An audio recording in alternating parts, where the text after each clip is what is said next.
For today, Mr. Julian Sands has had a rather prolific career in the last 10 years. From an arrogant journalist to a brooding rail worker to the son of Satan, Mr. Sands has certainly assumed a wide range of guises. A native of Yorkshire Dales, England, Mr. Sands attended a London drama school, which was followed by a 3-year position in the Forum Theatre Company. During this roving era with the theatre group, he was featured in 2 films, Broken English, his first film, and Privates on Parade. In 1983, Mr. Sands portrayed the English journalist in Roland Joffe's Academy Award-winning film, The Killing Fields. This film was followed by various performances in Oxford Blues, After Darkness, and Mel Brooks' The Doctor and the Devil. In 1986, Mr. Sands starred as the unforgettable George Emerson in James Ivory's A Room with a View.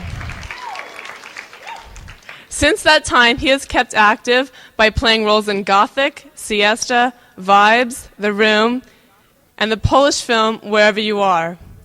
Mr. Sands once spoke of Shelley, the poet he portrayed in Ken Russell's Gothic, by saying, "Shelley didn't run from his demons, he took them with him," which is oddly enough an ironic attitude, as Julian Sands' new role is as the demonic son of Satan in Steve Miner's Warlock. After Warlock, Mr. Sands went to Nashville, Tennessee to film Tennessee Waltz, a drama that will be released soon. He then went to Sri Lanka to film Manika, which in his own words is a spiritual odyssey. And then his latest film was co-starred with Bridget Nielsen, and that is a thriller entitled Dark of the Moon. Mr. Sands' television appearances have consisted of the English shows A Married Man and The Strong and the Lonely, and ABC's Romance on the Orient Express and Harem. And now for a sneak peek at Warlock. Roll the clips, please.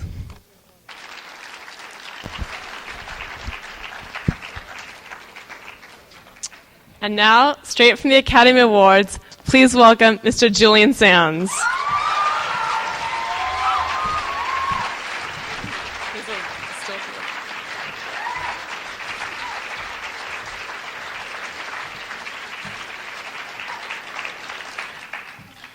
Hello. I'm here just to answer whatever questions you might have about anything relating to any of the information Cheryl gave you or anything else that occurs to you during the next 45 minutes or an hour.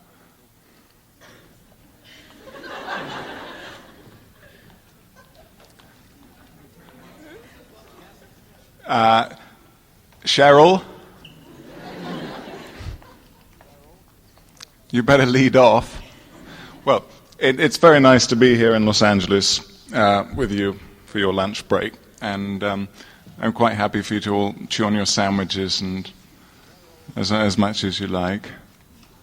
Cheryl!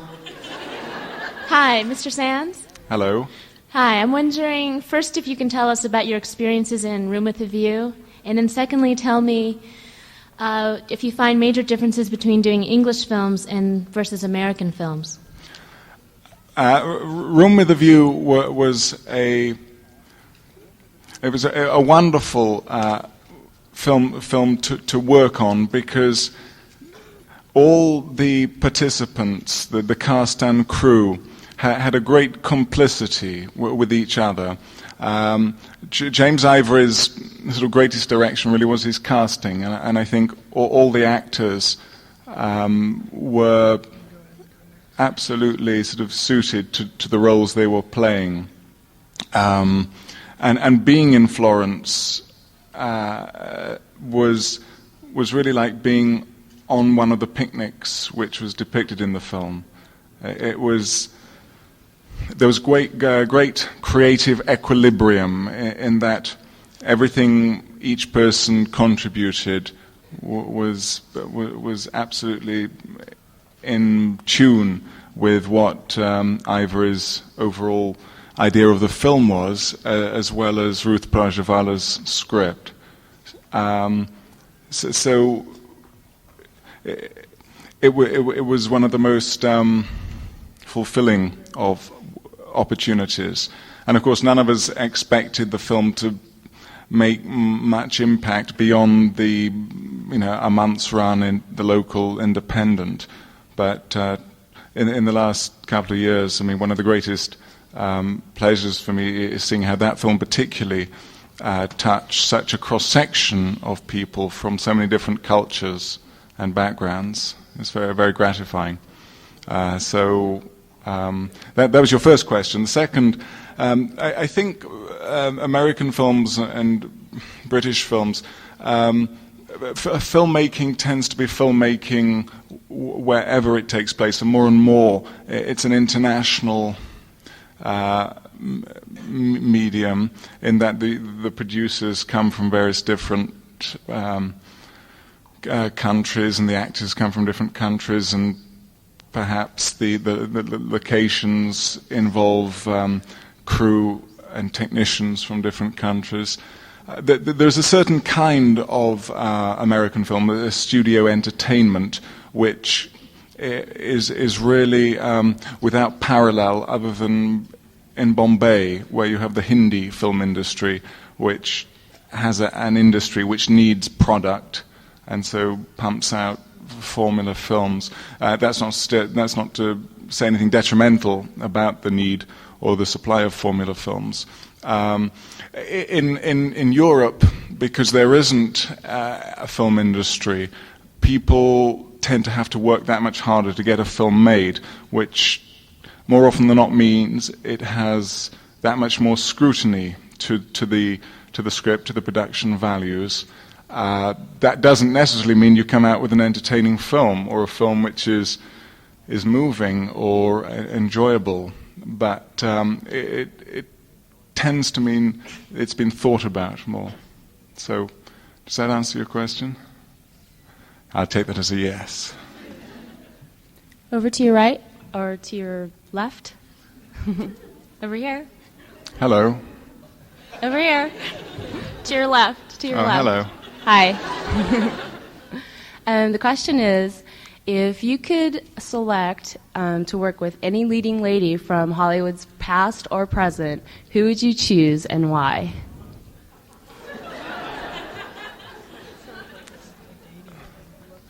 I think I like working with actresses, and it is one of the things that drew me to the profession.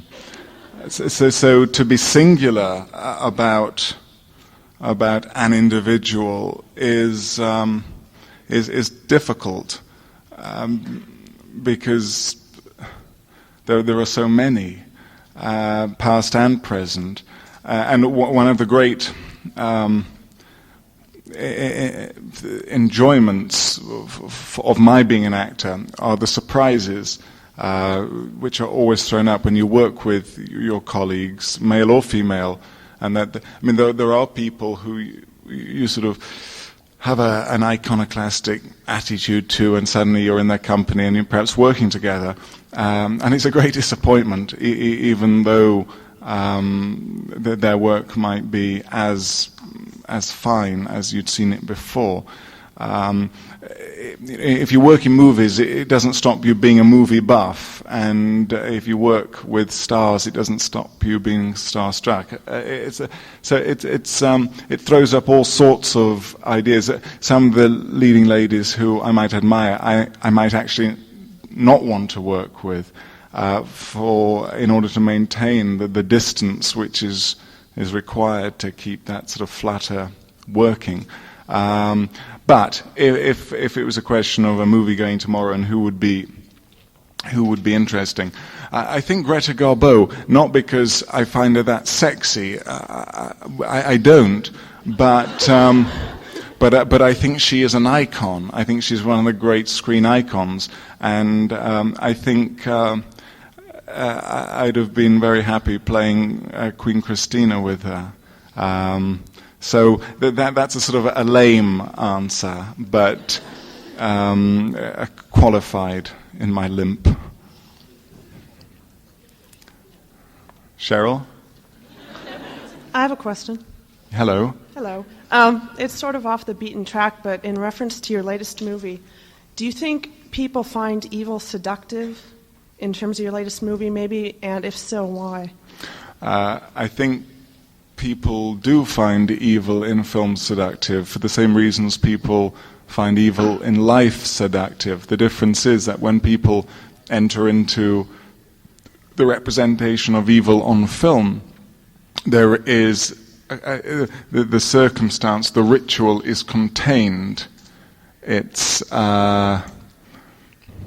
like, incredible how bonfires. I know here you don't have bonfire night, but in England, November the 5th is the commemoration of Guy Fawkes trying to blow up the Houses of Parliament, and it's a bonfire night, and there are fireworks, and there's a model of Guy burnt. In some villages in England, they still have an effigy of the Pope, which is burned, which dates back to a habit built up during the Reformation, which just shows you how pagan people can get. But it's extraordinary how that ritual brings out the pyromaniac in people. For a couple of days, the place seems as if it's on fire, and people are obsessed with lighting small little fires and sparklers and fireworks, and then it sort of evaporates. A few days later, they're withdrawn from the shops, and people manage to get back to normal for another year. So, but because there is a structure for that celebration of the power of fire and the attraction of fire, I think with evil, particularly occult camp, I think the structure of films like The Exorcist, like Bewitched, that little innocent TV series, and Warlock falls somewhere between the two, embellishing them both. And I'm a kind of Samantha. So the question why people are attracted to evil or seduced was your term. I think it's because people enjoy the possibility of the power of evil without having to be involved with it or suffer the consequences of it. And more often than not, even though people go to evil films to enjoy the depicted evil, their fundamental emotions are on the side of the victim, of good. And so that's reassuring, I hope. I have a question. Stage left. Hi. Hello. My question is, are you married? And if not, would you like to be? I have been married, and it was very nice. And I think I got married when I was pretty young. I don't know, about 23 or something, and we'd been together since we were 18 and 20 respectively. And it was, in retrospect, it was sort of much, I think, too young. We thought we were adult and the road was set, and we were still pretty adolescent. But it was an enjoyable period, a very important relationship, and we are still in close touch, more as siblings. I have a son, and I think if you're involved in quite often, and I see it a lot among my contemporaries now, that the sort of the important relationship during people's 20s, a lot of them are starting to end, and those people sort of with children seem to be able to deal with it much better, because it provides, again, a structure for being able to deal with how a separation should happen. It also ensures contact between the people, so there isn't this barren gap, this emotional void from an important and formative part of one's life. So I'm not remarried. No one's asked me. I'd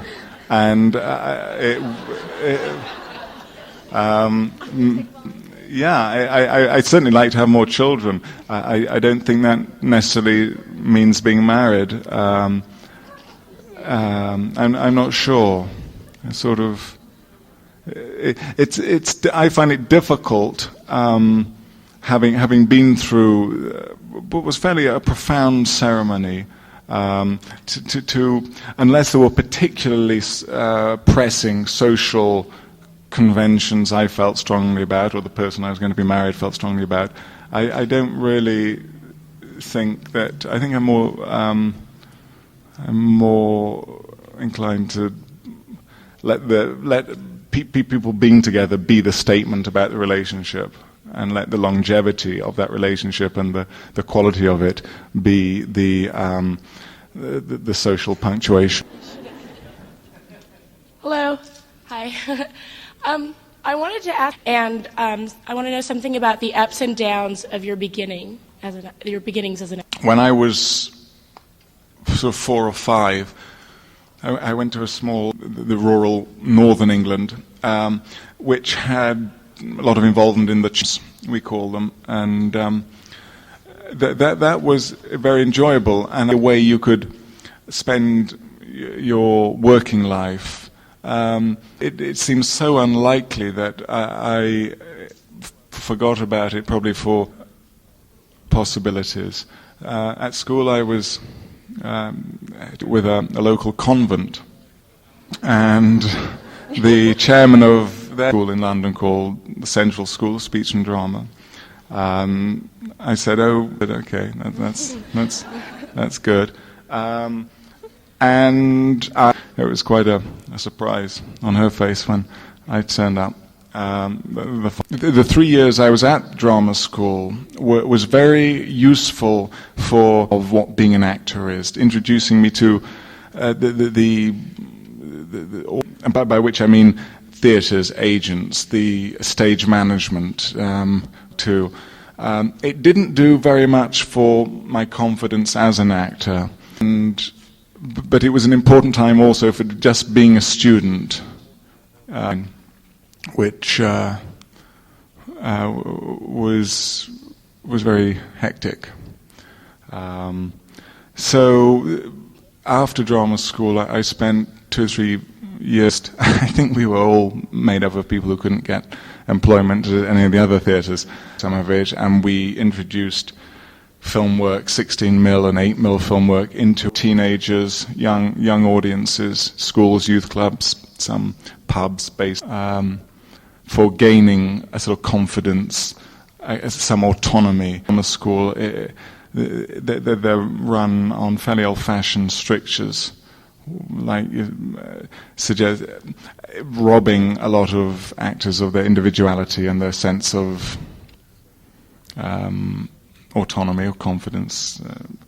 So after about 3 years of the Forum Youth Theatre, I think I was the only person who hadn't sort of succumbed to glue or other things, and thought it was time to become a little more legitimate.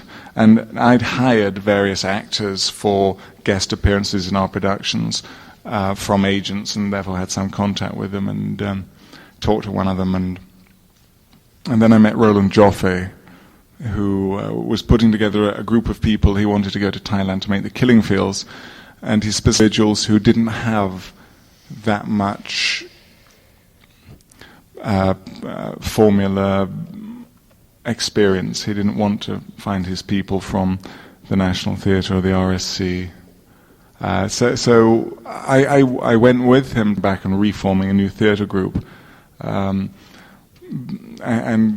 that 16 weeks we spent in Thailand was an extraordinary period around the making of a feature film. We'd worked quite a filmmakers cooperative, and we used to go and appear in their avant-garde, spend a week going through all this kind of emotional and dramatic angst and then see these films projected, and you're kind of a blurred shadow, shimmering, while the rest of the footage was. It was. So Killing Fields was a little more enlightening about narrative and dramatic filmmaking. And then people sort of continue to ask me to appear in other films, and this are. I think when you get used to the fact life centered in one place, I mean, for me, London, and that being your base and your territory, your continuity. I think working as a filmmaker, a film actor, you're much closer to the medieval and classical idea of the traveling player, and that really you can spend your whole and that's, I mean, a great opportunity and privilege in this, but it's getting used to the fact that the stability which you can have in other forms of acting isn't necessarily going to be there. Okay?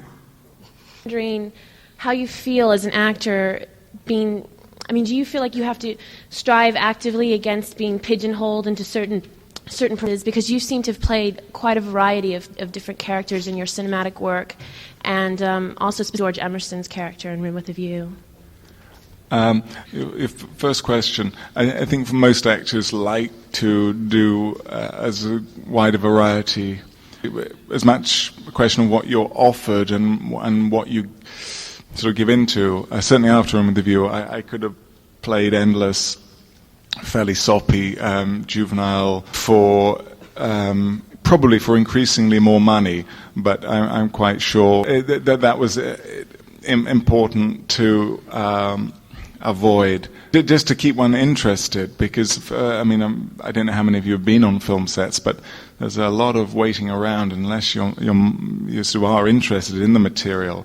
It can be very boring, and one thing acting shouldn't be, or being an actor shouldn't be, is boring. And also, I knew that if I'd stayed in theatre in England, I would have had a much wider opportunity for playing a variety of repertory parts. So it's important to me to quite deliberately look for some things I haven't done before. I mean, after Warlock, I played this kind of yuppie music business lawyer in Nashville. And after that I played a priest in Kathmandu, a Jesuit teacher. So I didn't tell the producers of the Kathmandu film that I'd been playing the Warlock earlier, which they have now. And then you asked about what drew me to George Emerson, Room with a View. I always enjoyed Forster. It's something of... he wasn't as well drawn as Ruth in the script. He was a sort of homosexual ideal penchant. I think Ruth find a lot more opportunities for humour, and he was a bit surly and flat. I don't know if you've read the prose a bit, and also the attraction working with Merchant and Ivory and with all the other. It was another job, and as another job, one is drawn. Okay. I had a question. In preparing to do a piece like Warlock, to be the devil's son, or is it something you do just more superficially? A lot is written about how actors act, have their own ideas about how they act, although their own ideas may not really be the truth of how they act. Certainly, there is talk of the method and what method actors do. Well, method actors, or method acting basically, is common sense and just one step beyond instinct. which is, I think, the primary motivation and resource of all actors. It's instinct, which is then fleshed out with imagination. And that instinct comes from when you are first told about the character or first read him or the picture is first seen. You get an idea of a connection and how this could be. And usually that's the one that works. In the case of Warlock, I didn't need to draw on myself to have an idea of how the son of the devil should be portrayed. I think the opening sequences of the film are briefly set in Salem in the 17th century. It's straight away when I had a strong feeling of the kind of classical Baroque master villain which Webster or Marlowe might have drawn. And that's the degree of... he's a Renaissance man, a sort of degree of camp and culture. And what one enjoys, and as long as one enjoys playing that, then one tries to communicate the warlock's enjoyment of his own evil. I didn't have to. I mean, I didn't go anywhere near a Ouija board. Mr. Sands, I think one of the most memorable, if not delightful, scenes in Room with a View is the scene when the three men are running around the pond playing the nudity scene. What I was wondering was that hard for... Was what hard?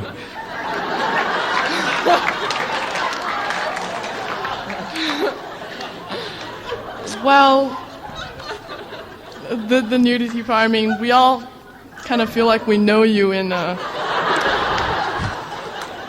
feel like I know you. I was wondering, are Europeans and Americans, do they have different attitudes towards nudity in film? Yeah. Sorry, was that the question? Yep. I think they do. I think for a long time, women in film had been, and I mean, they still are, but it's perhaps less so. I think during the 60s, particularly, there was an emancipation and a relaxation of production values which satirise a portrayal of women on film, which was very similar.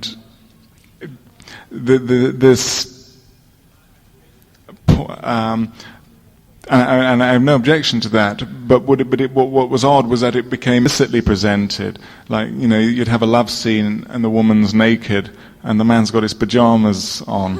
I mean, one sees that over and over again, but it can be much more subtle of women in I'm talking about contemporary commercial films and more clothed, hidden. I mean, which apart from, I mean, Ken Russell and other independents and European, some, you know, French and German film and American films were responsible for presenting this what's been called since then exploitative imbalance. And I think it's a great shame that the male form tainted with this sort of embarrassment and shame, and so the only male forms you see are these kind of surfers who spend most of them in the gymnasium, and the idea of natural physique is woefully absent so often. I think what's happened now, there is a swing. I think there is a swing back to a reality about how females and males are presented, and one hopes I mean, that's a sort of a normality which will stay, because I think for a lot of people who went to movies, they'd come away feeling inadequate, because the only human forms which they were seeing were these extremely cultivated bodies which didn't really relate to them.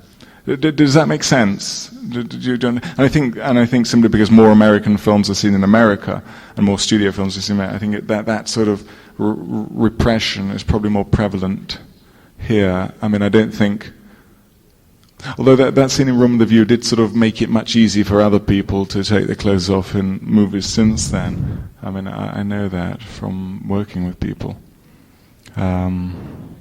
Does that make sense to you people? Did you sort of understand what I mean? It's such a shame too, because I mean, in classical times, and if anything more, certainly as celebrated as I think probably the fact that England and the States has something to do with. I mean, Protestant.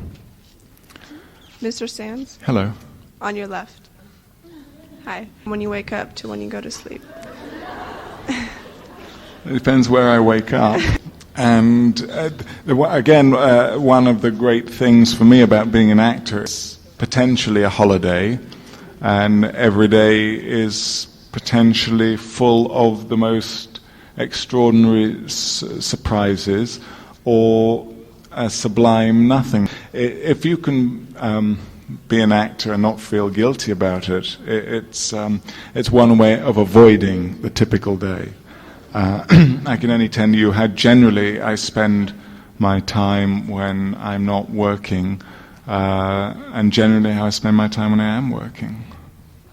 But none of it relates to the typical, because it's all subject to circumstance, environment, time.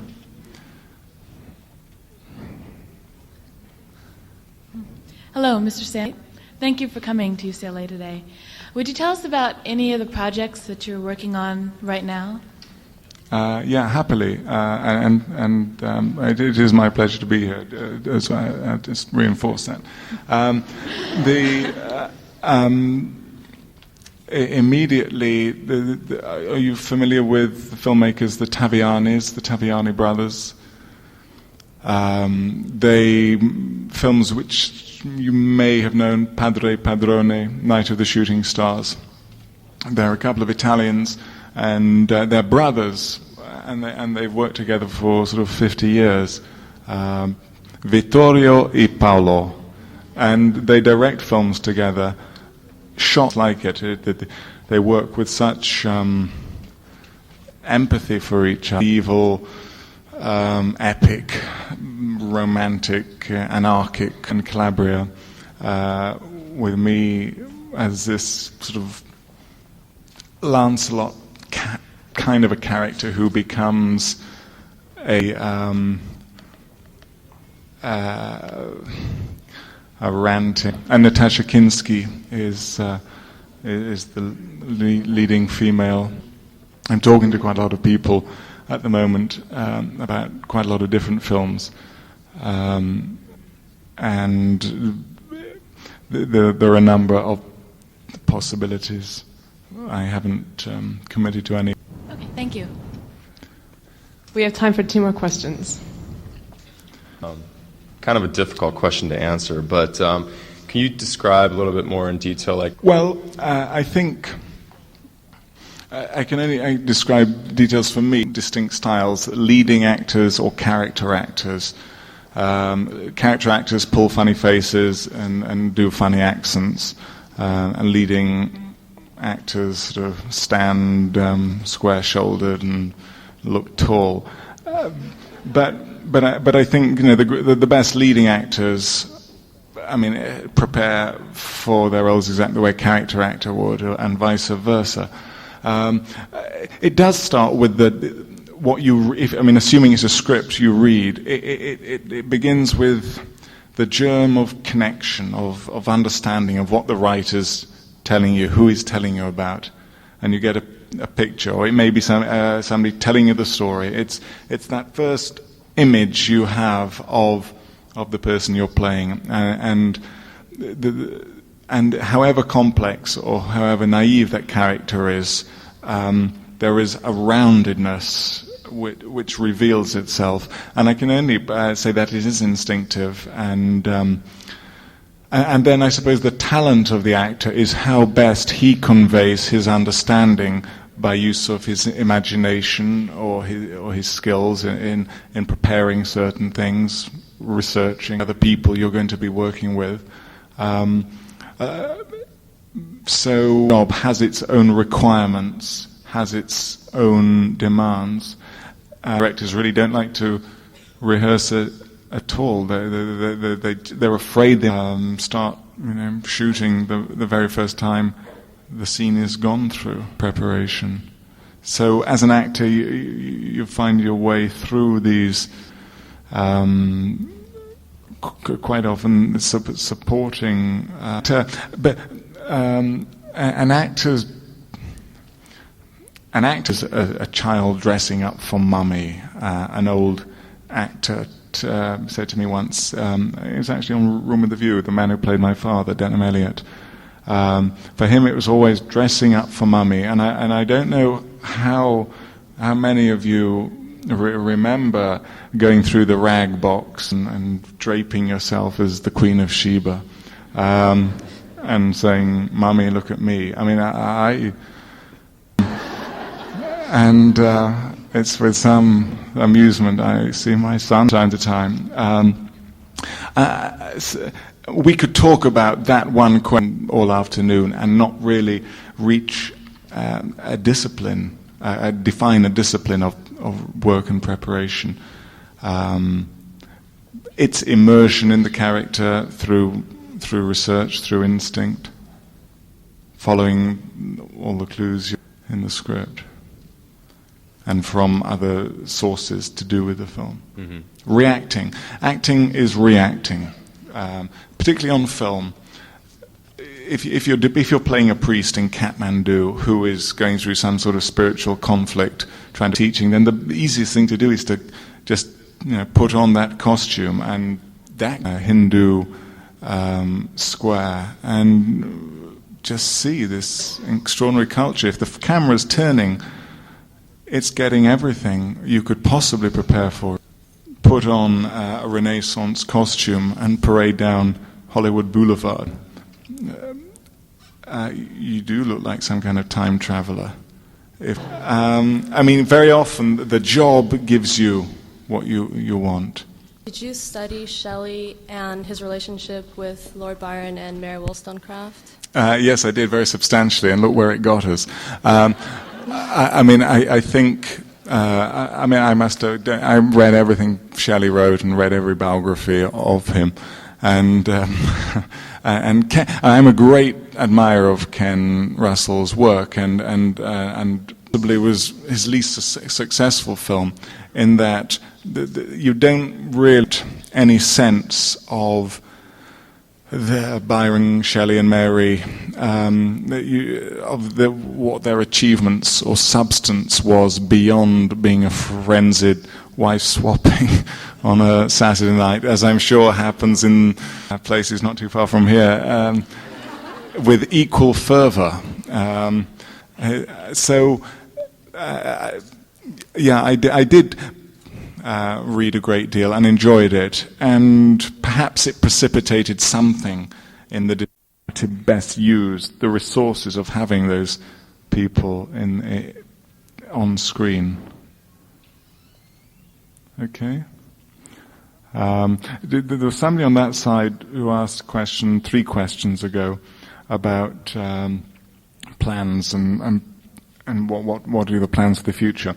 I should say that most actors who I respect and whose company I enjoy did not become actors to know what they're going to be doing in 6 months' time. One of the joys of being an actor is the lightness of spirit you can have simply from not knowing, but just from trusting and enjoying. There's suddenly a sort of leaden You get sort of 3 pictures lined up back to back, and it's like a leaden weight. Now,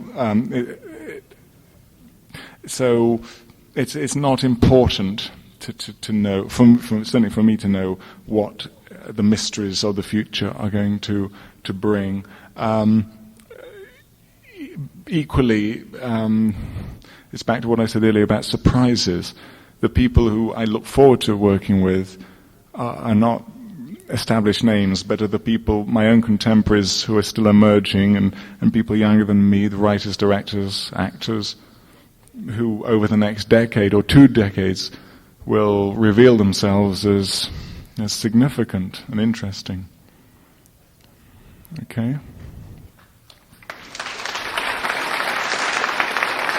Thank you. I'd like to thank everybody for coming, and thank you, Mr. Sands, for coming to speak. My pleasure. Bye-bye.